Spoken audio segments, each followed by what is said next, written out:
मालेगाव बॉम्बस्फोट प्रकरणाचा निकाल अखेर उद्या लागणार आहे। साध्वी प्रज्ञा सिंग, कर्नल प्रसाद पुरोहित याच्यासह 7 आरोपींचा उद्या फैसला होणार आहे। मालेगावातल्या या स्फोटानंतर देशात भगव्या दहशतवादाची चर्चा सुरू झाली होती। उद्या अखेर 17 वर्षांनी या खटल्याचा निकाल येणार आहे। अनेक अर्थानं हा खटला महत्त्वाचा आहे, त्यामुळे संपूर्ण देशाचं या मालेगाव बॉम्बस्फोटाच्या निकालाकडे लक्ष लागलंय। तारीख 29 सप्टेंबर 2008, स्थळ मालेगाव, वेळ रात्री 9:35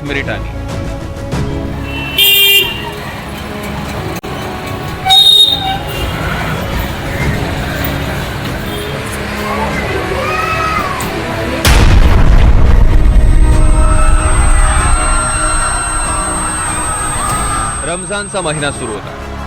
त्याच वेळी मालेगावातल्या एका मशिदीजवळ मोटारसायकलवर भीषण स्फोट झाला। 6 जणांचा मृत्यू झाला, 101 जण जखमी झाले।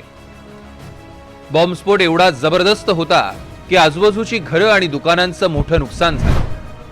पुढच्या महिन्यात ऑक्टोबर 2008 मध्ये या मालेगाव बॉम्बस्फोटांचा तपास सुरू झाला आणि भाजप नेत्या साध्वी प्रज्ञा सिंग ठाकूर, कर्नल पुरोहितांसारख्या 12 हाय प्रोफाईल आरोपींना अटक झाली।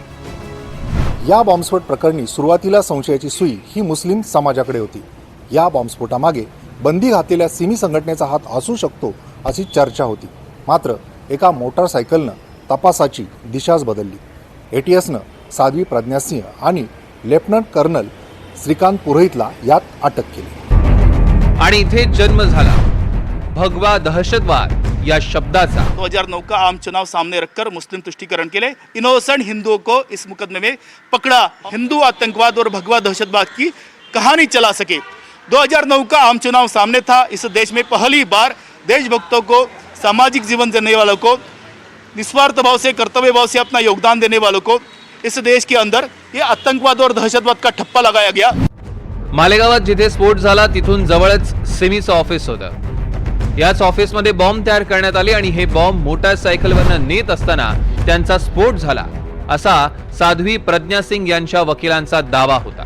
बंदी घालण्यात आलेल्या student Islamic movement of India अर्थातच सिमीचा या स्फोटामागे हात असू शकतो असं बोललं जात होतं।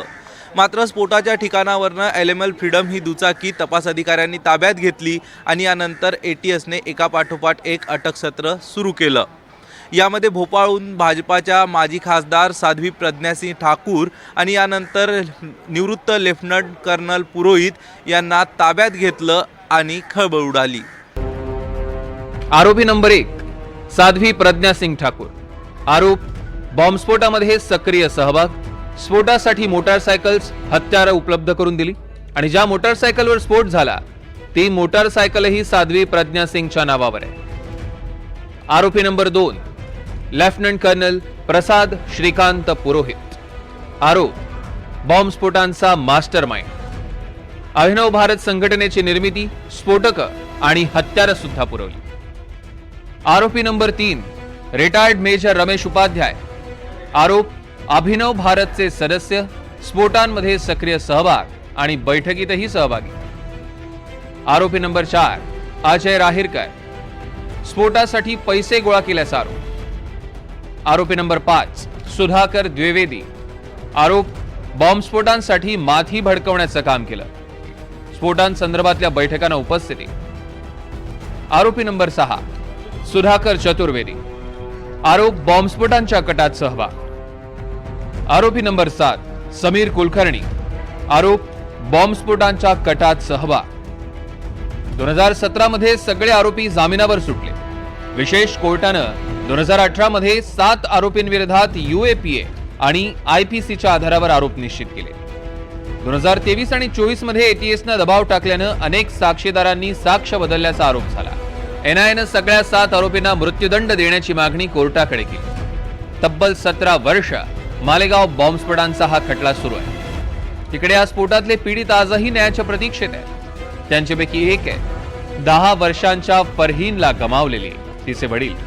म्हणे वाडिया पण घेऊन गेले, वाडिया पण मी गेले, मला बघून नाही दिले त्यांनी, का तुम्ही नको बघा म्हणे असं सांगितलं। आज अभी कोर्ट पण ते फैसला चालू आहे, त्यांना सजा भेटायला पाहिजे।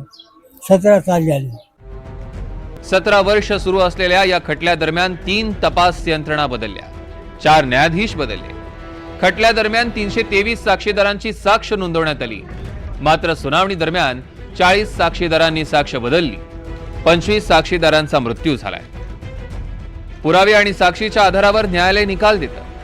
17 वर्ष सुरू असलेला खटला, 7 हाय प्रोफाईल आरोपी, साक्षीदारांनी बदललेली साक्ष, तपास यंत्रणांमधले मतभेद आणि भगवा दहशतवाद या शब्दाला जन्म देणाऱ्या या खटल्याचा निकाल काय लागणार याची संपूर्ण महाराष्ट्रासह देशाला उत्सुकता आहे. Bureau report, NDTV Marathi, Mumbai.